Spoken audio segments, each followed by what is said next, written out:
ye gɛlɛya camanba de sɔrɔ a la parce que patron ya neni u tun bɛ jɔ ne na depuis ne ka dɔgɔ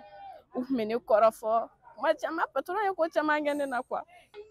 Mali la kɛrɛnkɛrɛnniyala Bamako faba kɔnɔna na i b'a ye k'a fɔ dudɛmɛdenw walima baara ɲini dɔw yɛrɛ ko ko baarakɛdenw olu ka baara tɛ kunkɔrɔtaba ye i n'a fɔ Awa Darame u ka can musomisɛnnin na minnu bɛ bɔ u ka dugu la ni k'u kudan duguba kɔnɔna kan walasa kana baara ɲini kɛ ni ka musakaw sɔrɔ ka u ka kɔɲɔminɛnw san nka kumana caman na i b'a ye k'a fɔ ni musolakaw olu bɛ gɛlɛya caman sɔrɔ u ɲɛ duguba kɔnɔ. Kumana dɔw la i b'a ye k'a fɔ u bɛ baara sɔrɔ du minnu kɔnɔna na olu dɔw ti ɲɛ ni musolaka ninnu ma. Luan Kulibali a bɛ ɲɛfɔli k'an ye a ye gɛlɛya minnu sɔrɔ a ka baara kɔnɔna na. A den de taara garo da ne da la ko ne de ye ale ka fɛn tiɲɛ a sɔrɔla ka ne bugɔ k'a di a den ma. Ani ni dudɛmɛden minnu masalala u ka patron ka koɲɛw kan masala kɔnɔna na i b'a ye k'a fɔ nisɔndiyaba tɛ u ɲɛ kan. Bingani wale min bɛ ta ka ni musolaka ninnu sɛgɛrɛ a dɔw bɛɛ tɛ kɛ farikolo la. Nɛnɛba ni ale yɛrɛ ye dudɛmɛden ye a y'a yira k'a fɔ ko bingani walew delila ka ta ka sɛgɛrɛ hakili la ka sababuya kɛ kumakan cɛjugu dɔw fɔli ye. An tɛ si yɔrɔ ɲuman na u tɛ dumuni ɲɛnama d'a ma an ka minɛnw bɛ bila gabugu kɔnɔ donc u bɛ baarakɛlaw kɛ komi jɔn wa u b'anw neni u b'an fa neni u b'an ba neni. Hali n'a y'a sɔrɔ patron caman ma ɲi nin dudɛmɛden ninnu ma kumana caman na i b'a sɔrɔ dudɛmɛdenw yɛrɛ bɛɛ fana tɛ maa ɲumanw ye. Fatumata Keita ni a yɛrɛ bɛ dudɛmɛdenw ta ka caya kosɛbɛ ale ye o kuma in sɛmɛnti an ye.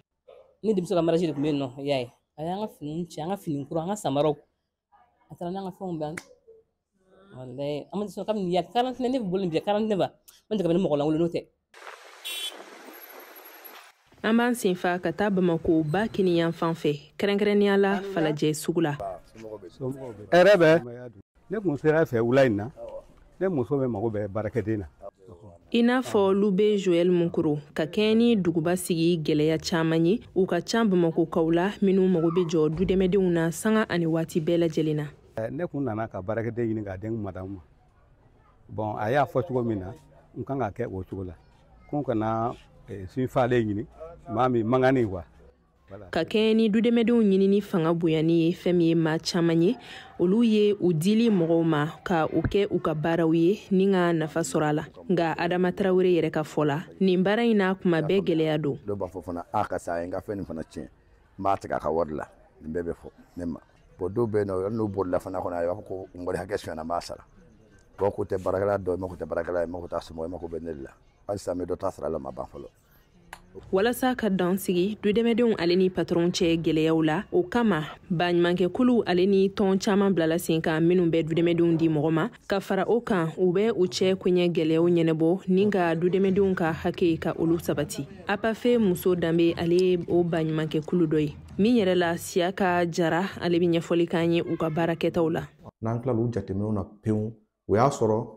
patron minnu kan u ta baara la donc olu bɛna baara dudɛmɛden ninnu ko fɔ anw ye k'a fɔ mako bɛ dudɛmɛden na donc an bɛ sɔrɔ ka dudɛmɛden ninnu bilasira ni ladilikanw ye ka sɔrɔ ka contrat signer dudɛmɛdenw o ni patron ni ɲɔgɔn cɛ mais anw yɛrɛw bɛ kɛ camancɛ la walasa dɔ kana bi dɔ kan o ye anw ka baara ye. Ka kɛɲɛ ni baarabolonɔbila sɛbɛn ye an ko min ma ko contrat de travail kɛrɛnkɛrɛnniya la dudɛmɛdenw ka ɲɛsin olu ma an bɛ se k'a fɔ ko Mali la nin b'a da. Tiɲɛ do gɛlɛyaw b'an kan dɛ mais n'an fana taara baarakɛyɔrɔw la an fana k'an jija k'an jogow ɲɛ. Nin yɔrɔ kofɔlen in na dudɛmɛdenw olu bɛ na yen nɔ walasa ka baara ɲini min yɛrɛ la u bɛ bila lahalaya ɲuman na nin tɔn kofɔlen in fɛ. Yɔrɔ la o t'an ka wari sara ka ɲa. Danfara min bɛ Adadi ale ni tɔn wɛrɛw ni ɲɔgɔn cɛ minnu bɛ baara ɲini di mɔgɔw ma o ye k'a fɔ nin tɔn in maaw olu bɛɛ lajɛlen delila ka tɛmɛ dudɛmɛdenya fɛ sɔnni ka se bi ma wa o kɛra sababu ye u ka se k'u ka baarakɛtaw dɔn ka ɲɛ ale ni ka dɛmɛ se dudɛmɛdenw ma ka daa kan u yɛrɛ y'a dɔnbaa lajɛ ye. Aisata Kone ale ka baara ɲɛsinen don nin tɔn kofɔlen ka kunnafoni di ma. Parce que anw ye gɛlɛya min sɔrɔ o bɛ kɛ sababu ye an b'an tɔɲɔgɔnw kisi o ma an tɛmɛna sira minnu fɛ n'o ye sira ɲumanw ye pour que ka bɔ gɛlɛya ninnu kɔnɔ an b'o sira don an tɔɲɔgɔnw kɔrɔ walasa u kana bi o gɛlɛya kelen in kɔnɔna na. Hakilina jiginna diɲɛ keleya tɔnba min ka baaraw ɲɛsinen don baarakow ma n'a fɔtogo surumanw yɛrɛ OIT ale ka sariyaden dɔ bɛ yen nɔ an ko min ma ko convention numéro 189 min ɲɛsinen don dudɛmɛdenw ka koɲɛw ma. Ni ale sariyaden tara bala Mali jamana fɛ i b'a ye k'a fɔ dudɛmɛdenw ka baara o bɛna kɛ baara ye min yɛrɛ bɛna lakodɔn sariya tigilamaw ɲɛkɔrɔ. Seinabu Ciro ka fasiri do VOA Bambara tɔgɔ la ka bɔ Bamako.